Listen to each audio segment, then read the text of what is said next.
I'm talking a little bit about the evolution of the German coin market after 1970s. And when you are becoming a little bit older, you will realize at some point that your life is a part of the history. When I was a child, I always had the feeling that history had stopped. There was this history in front of me, and I was living in a time without any history. But when you're living longer, you see all these changes, like September 11 or the war between Russia and Ukraine. And that shapes our life. And there is not only the big history, like September 11 or the war between Russia and Ukraine. There's also something we could call something like micro-history. Our individual history, and the history how our lives and especially our mentalities have changed. Now there's a problem why everybody will understand this huge history, this macro history, that there exists something. And while everybody will understand that mentalities of today are quite different than the mentalities were in the Middle Ages or something like this, while everybody will be willing to understand that, nobody will be able to understand that mentalities have changed very fast and circumstances have changed very fast within the last decades.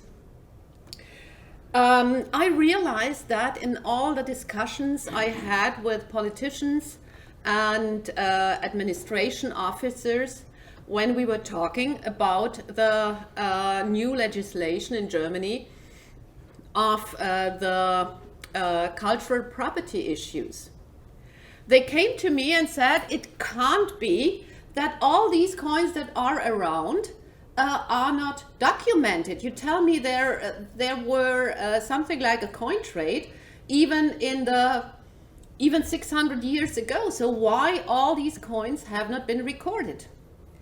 And I tried to convince them that before the age of internet, only a fraction of all the coins that were traded were pictured somewhere in a catalog or in a list or in a monography.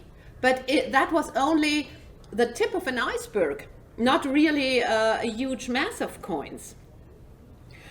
And as I've been in the coin trade since 1987, I had a completely different view of the business than all those people who were coming in after 2000, after the internet started to take over.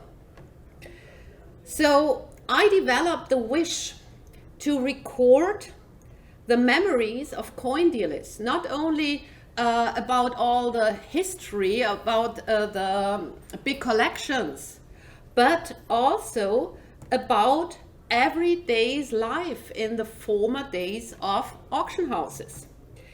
I made a lot of interviews. For example, I interviewed Sylvia Hurter from Loy in Zurich, or Herbert Kahn in Basel from Münchner Medaillen. Leo Mildenberg died 2 days before we had our scheduled interview taken. So that's one of the sad stories of my life, that this interview was never made. Nevertheless, all these personal interviews were just a fragmentary piece of the history of coin trade. And so my wish developed to write a complete history, not only such a tiny part, but a complete history of the coin business, how it developed over the last few decades. And I got my chance. Künke prepared its Golden Jubilee. And I was invited. I'm doing PR for numismatic companies besides publishing Coins Weekly.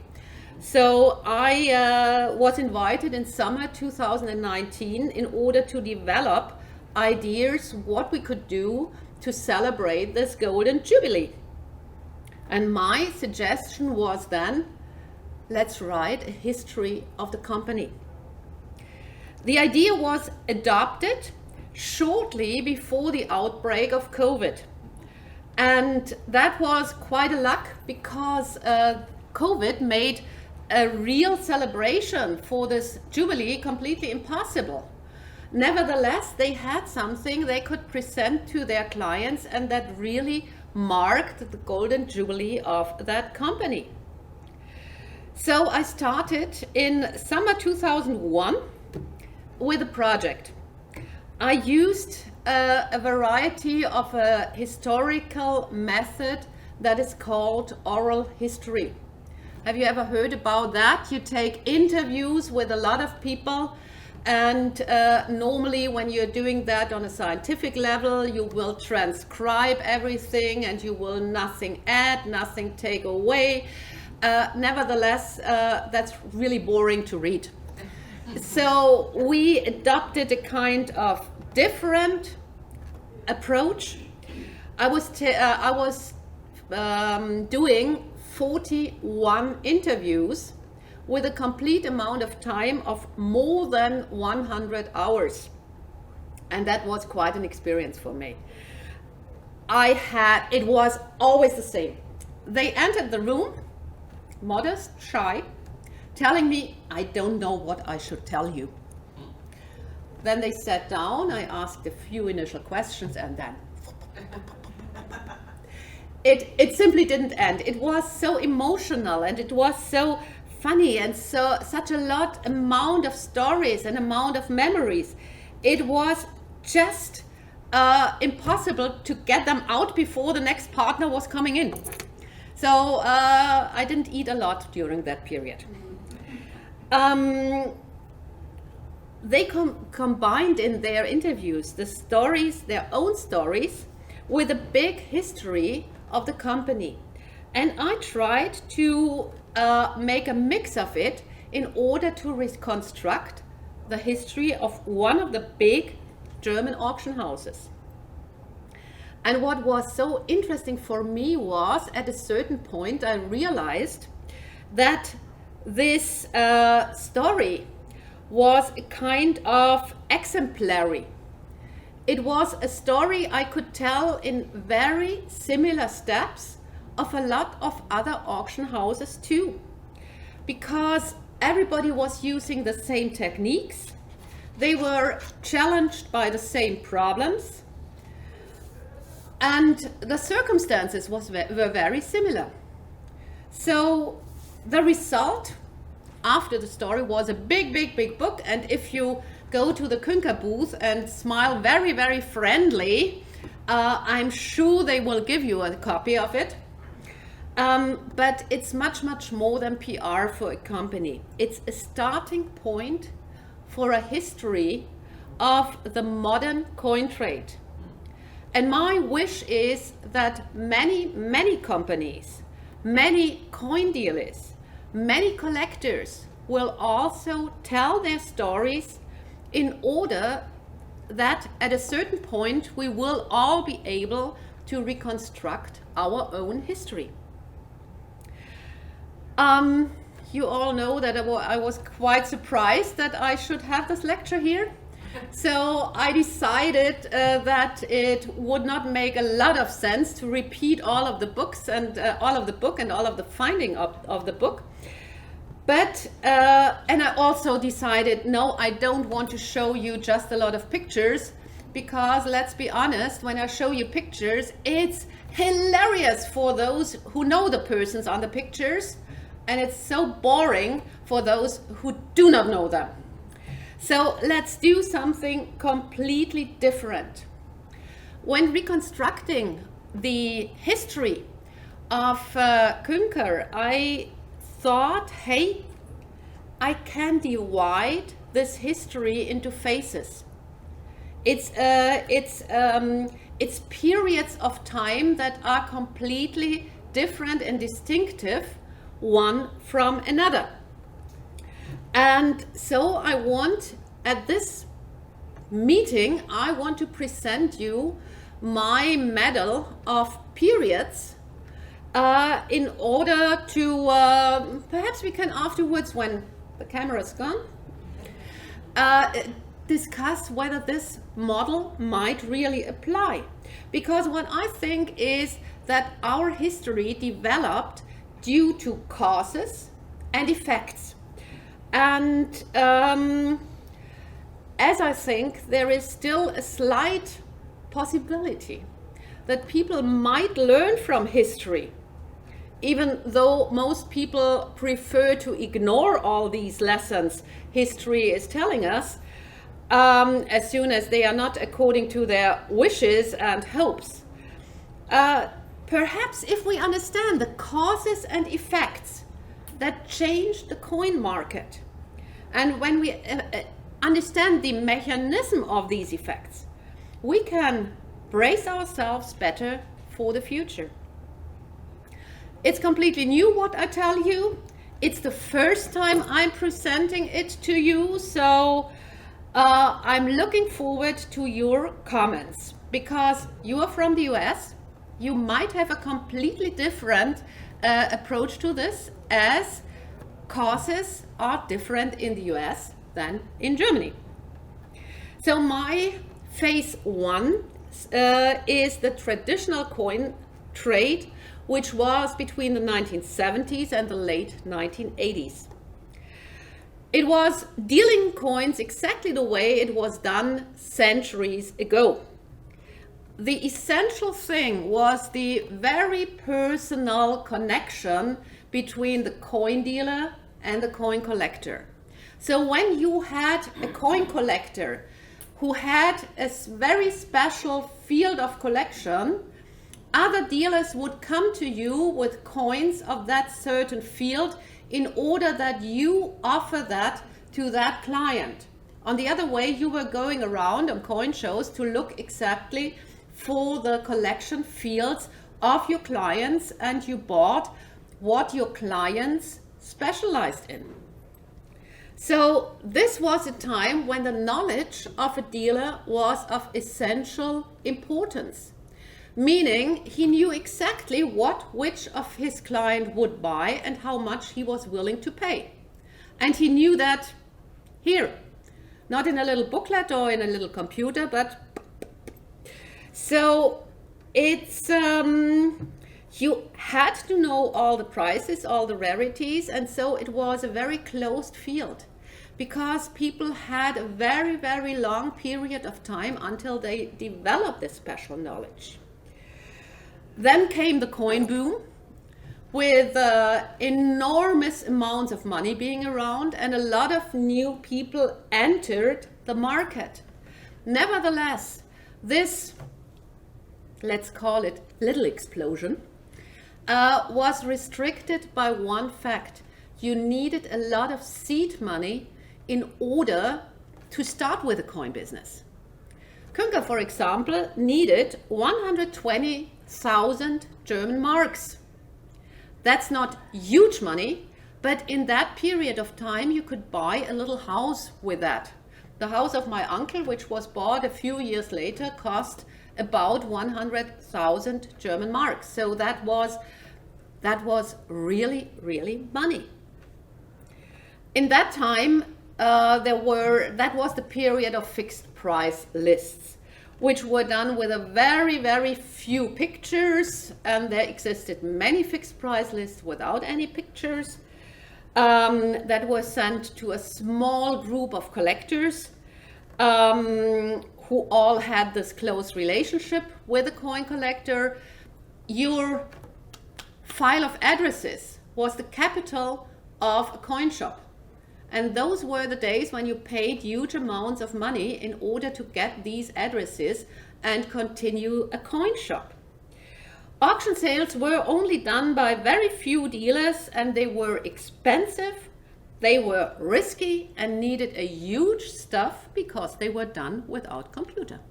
And if you want how to do an auction sale without a computer, you have to read the Künker Festschrift. It was, for me, a wonderful experience to reconstruct how they did it, because that was shortly I had 2 auction sales without a computer before we also got one. And this was a new development in Germany, and I guess a little bit earlier in the US. And another new experience were the coin shows. Coin shows were something new in the 1970s. And when you are looking at all these big coin shows now, most of them had their 50th birthday during the COVID season, because they were all founded around the same time. And what was interesting with these coin shows was that many coin dealers realized that there is no profit in monopolizing a coin client, a coin collector. It is of an enormous effort to cooperate in order to have a broader stock, broader material to attract more collectors who are willing to buy more coins. So this is very important to think about, because this is the basis on which all the new developments were coming. So I said the first period was the late 1970s to the late 1980s. For me, the period number 2 started in the late 1980s and ended around 2000. Because I made the beginning of this new period at the moment when the boom stopped. And I once had a very interesting discussion with Dieter Raab from Poise, who told me his feelings the very moment when he realized that the boom was gone. It was like it is today. Millions of people trying to buy millions of coins for billions of dollars. And he was sitting in his auction sale with all these coins priced fit for this auction. And 10 coins in a row went back. Then one was sold for the calling price. Then another 10 coins went back. And he was sitting there, and what's going on here? And that was when I came into the field. That was the time when I witnessed the coin business. It was really a time when it was very, very hard to sell coins. So the coin dealers got adapted to the crisis. They started to spare time by using computers, and that means as well the catalogs as the administration system. So they had less people work in the administration, less numismatists doing the same work in a very, very cost-efficient way. In that time was the revolution of coin photography. When I started, we had still this very, very expensive coin photographer who took 3 photographs of each coin and had them all developed by hand. And within very few years, a German company, and I'm talking about the German market, please remember, called Lübke and Wiedemann, they developed a very time-efficient and cost-efficient, of course, system of taking photographs of coins. In that time, there was a revolution of coin catalog production.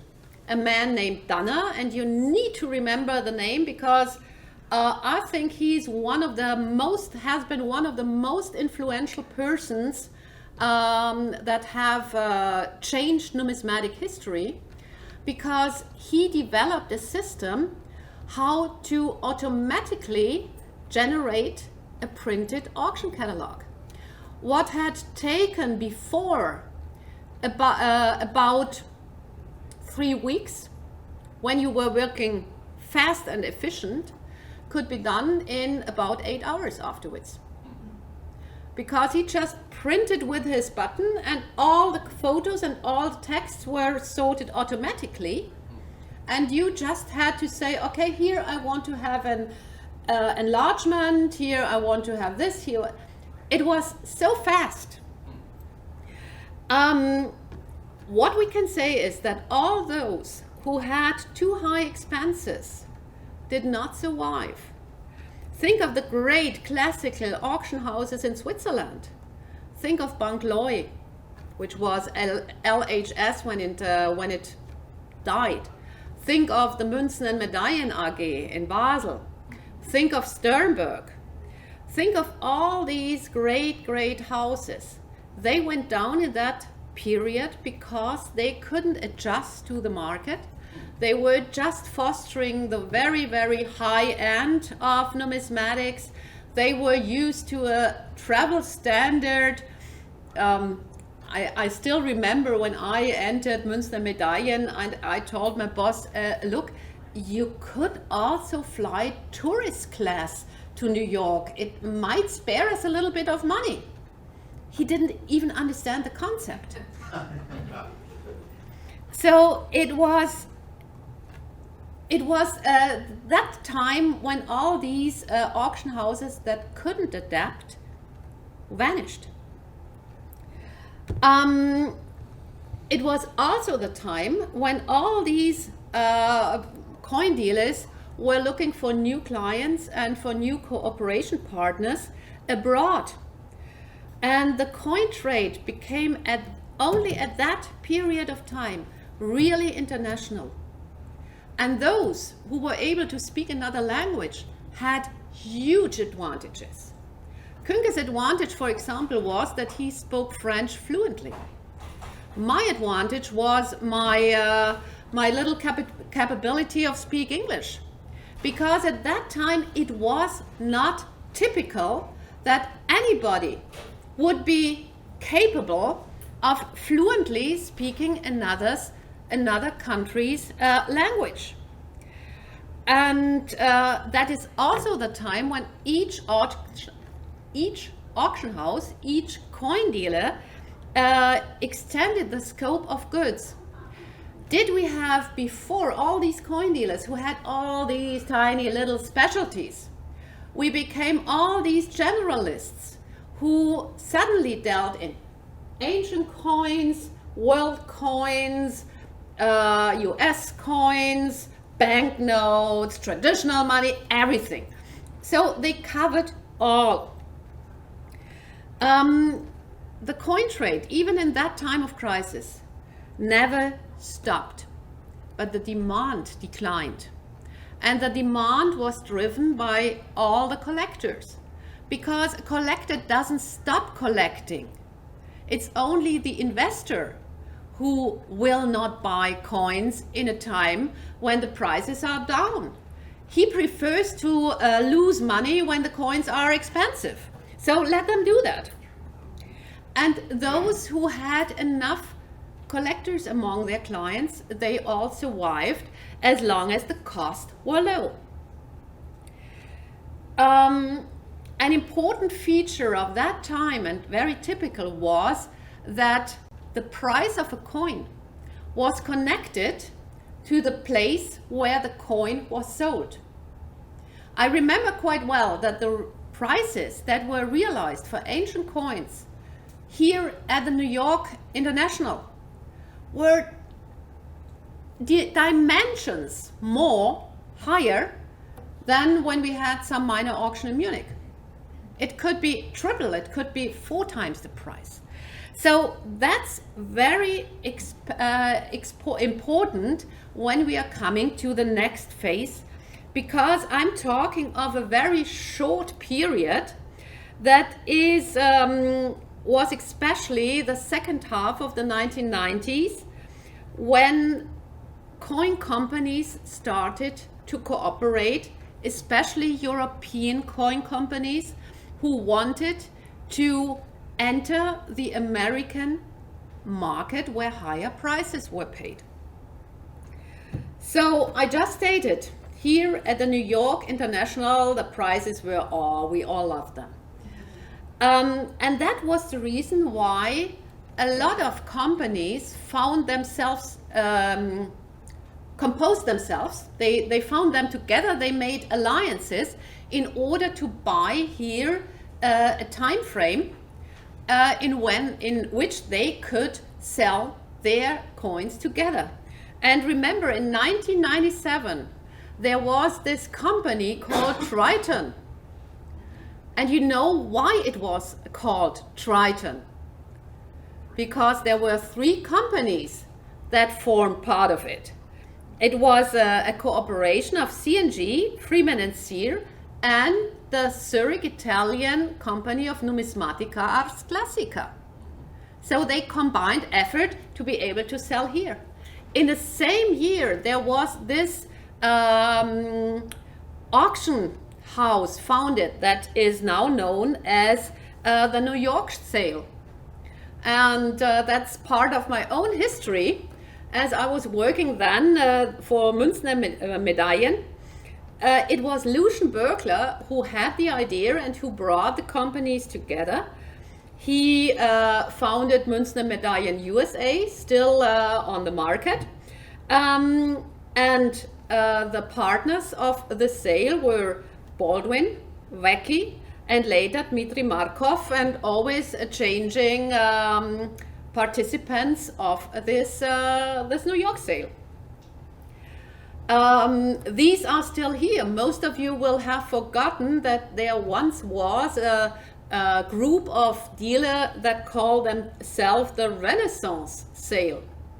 That was a group of dealers, 12 dealers from 9 nations and 3 continents that founded a company in order to have auction sales at the ANA and here at the New York International. So that was really a time when people learned to cooperate. And I think it's one of the very important things in the history of numismatics that here at the New York International in the year 2000, there was a meeting of German coin dealers. They choose the New York International to meet, not in Germany, here in New York.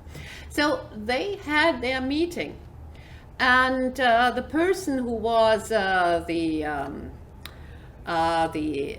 initiator, that's the word, was Hubert Lanz, and a technical specialist was Winfried Danner, who had revolutionized, do you remember, the coin catalog printery. And these 2 persons initiated what is today called 6-bit, and which became the mother of all numismatic portals for auction sales. So this was here, the very first meeting where it was planned was here at the New York International. And I want you to think about it for a moment. eBay was founded only 5 years ago. German eBay was founded only 1 year before Hubert Lanz started with 6-bit. So we were at the very forefront of technology. So this is my phase 2, which starts with all these companies working together, and the new model with 6-bit, which brings the internet in our discussion. And this is for me the next phase, when the internet takes over between 2000 and 2020, because 6-bit changed completely the rules of the coin market. The joint platform brought much better results than any enterprise could obtain on themselves. In the 1970s, you sold a coin to a very special client and you had this monopoly on this relationship. The internet suddenly brought you the possibility that worldwide all clients for a special coin would see it if you did good PR. So remember, PR is essential for a company. Nevertheless, suddenly you reached the whole group of collectors, and it earned even more money for you than having the monopoly on a special collector. Now you could sell a coin and have 4 or 5 collectors compete for it.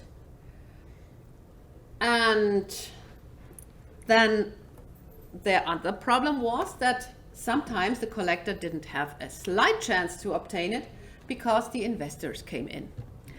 Remember, we had September 11, and since September 11, the coin market has been a result of crisis all over the world. The prices have been climbing up since the very moment, so we get the feeling that they never will come down again. And we are living in an era of boom. The traditional model for coin dealers has become completely obsolete. For example, no coin dealer holds a stock anymore. You go to auction house, you go to coin dealers, and it's very rare that you see more than a few coins they have by chance left from their last e-auction, which they promoted. Most coin dealers have become auction houses.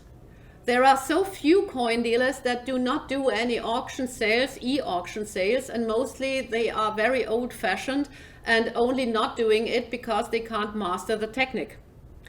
The catalog production is automized in a way would have never expected before. It's all the copy-paste system, which also has the problem that since then, the use of quotations has not improved. We are still using the literature of the year 2000, when all these systems were invented.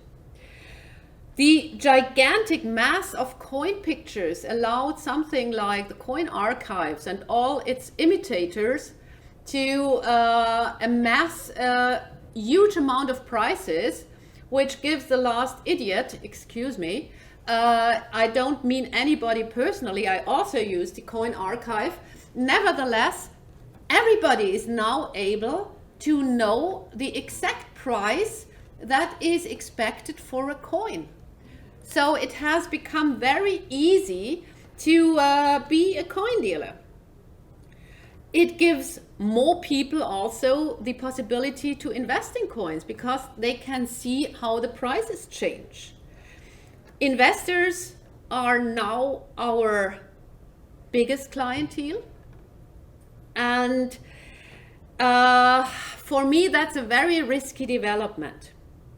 International grading companies, just like NGC or PCGS, have also driven the demand for coins in the best grade possible, which on the other hand has resulted in a little decrease of prices when it comes to coins with problems or coins that are not so fantastically and over average preserved.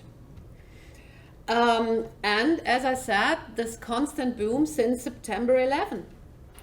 Nevertheless, even despite of this boom, coin shows became less important than before because they have this huge competition through the internet. Coin clubs became less important. A lot of coin clubs are sad because there are no young collectors anymore in their coin clubs. Printed coin magazines have to struggle. It has been very difficult for them. And the internet has taken over all these functions.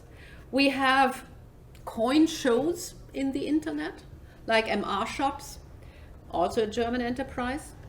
We have coin clubs, the fora, and we have digital coin magazines. I myself am a profiteur, that's the word, I'm profiting from this internet boom. We have dozens of new players because due to the fact that they live with e-auctions, there is very, very little seed money and very little money involved when you want to found a little coin business. You can do that from your home. You can have, most companies are happy to give you their bargain coins in order to not have the work. So you do not need a lot of money to rise an enterprise. So that is my phase 3. now comes phase 4, which was started with COVID. It changed the coin trade because we learned that we can sell the coins without any physical contact to any coin collector or investor anymore. We don't need coin shows to sell coins. On the other hand, it proved that we can't acquire collections without having a physical contact with a collector. It's important to build up the trust in order to get the collection, and it's important to get to compete with all these other companies who are trying to get consignments. We will see how this development is influencing the coin trade in the future. And we will have to see how long this boom will last. So no look into the past without an outlook into the future. And my crystal ball was in repair, so I might be incorrect. Nevertheless, I want to make an educated guess about what can go on with the coin market in the future. Every boom is ending at a certain point. I have no idea when our boom will end. If the world continues to produce one crisis after the other, we won't have a problem. Because coins are always in high demand when there is a crisis. But if people get used to the crisis, if the stock market is going up again, if the investors will reduce their money from the coins and invest again in the stock market, then we will have the same problem as in the 1980s. The income of the complete coin industry will drop dramatically. Those companies will survive that do not have too high cost and many collectors among their clients. Technology won't go away, but it will change and develop. It will give us enough possibilities to survive until the next worldwide crisis will bring the next rise and bloom of the coin business. So what can a coin dealer do in order to prepare today? In my opinion, the most important thing is to foster the collector. Collectors do not stop buying, no matter what happens. They should also foster all those who help to acquire collectors, journals, coin clubs, museums, scholarly numismatists, whatever. Those who help to acquire coin collectors need to be fostered. And the third thing, every company, even in boom times, should keep an eye on the cost. Embrace all the new technology which might help to acquire new collectors and to keep an eye on the cost. And that's, in my opinion, that's it. That's the end of my lecture. Thank you very much for listening. Please shut the camera down. And we will now start to discuss.